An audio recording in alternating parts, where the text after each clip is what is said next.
On Tuesday, iTunes announced that they're launching in South Africa, which is absolutely fantastic. It's an established brand. Lots of people know the iTunes brand. And the great thing about it now is that you can actually purchase music without having an international address. Many South Africans actually purchase iTunes or music via the iTunes platform and have to register with an international US address. The great thing for iTunes in South Africa is that it creates a new platform for musicians to sell their music, which is a fantastic tool because it will help eliminate piracy in South Africa, which is a great threat to the music industry. I am very excited because I'm an avid music lover, and now I can purchase all my tracks. It has millions of local and international artists on there. So yeah, I'm very excited. It is great news, especially for the local artists, considering that we've got one of the highest rates of piracy in the world. So now that starts putting us in the global market. You know, it starts giving the South African artists some recognition.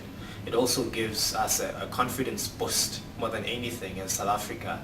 Apple has been concentrating on Middle East, Asia in the past years, but now it seems like they're also focusing on Africa, which gives us that confidence that we are a market worth reckoning with. And another thing that is more exciting more than anything is to create the opportunity for the smaller players, especially within the ICT industry.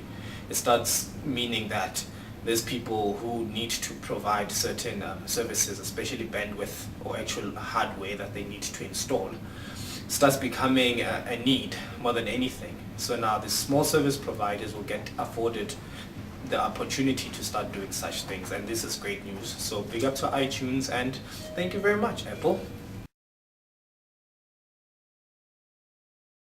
I mean, we've been waiting for it for a long time. As a user, it was quite daunting, either having to open like an overseas account or only being able to buy vouchers when you're overseas for, you know, a service such as that.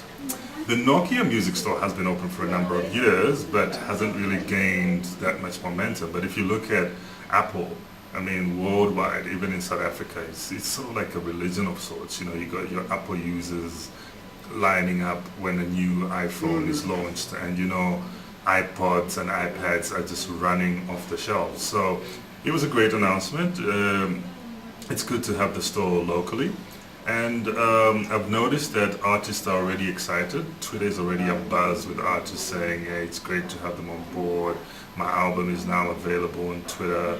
So I think it's a win-win for us. Now we're given the opportunity to buy music in our own currency. And I saw the pricing, I think it was $7.99, between $7.99 and $8.99 rands per song, which is pretty affordable for me. And for the artists, of course, they win because we get to buy the music in local currency, and yeah, it will encourage, I think, the downloading of legal music, because I think a lot of people downloaded music illegally because they were under the impression that it was expensive, and the fact that, you know, they had to buy it overseas and so on and so forth, so they opted for the illegal. Now they get this opportunity to see that no, it's actually quite cheap, and if I can open an account or buy a voucher, I can just get this music legally and cheaply. So once again, the artists win, the music industry will benefit. As you know, physical music like CDs and even DVDs are dying off. Games and movies are not yet available locally, and I'm sure they're coming in the near future. But that, you know, that would be great as well. In that, you know, the way we consume media, the way we consume music, the way we consume games and movies is changing, and I think this iTunes milestone will, you know, just basically flow with the change, and it's a great addition to the local market.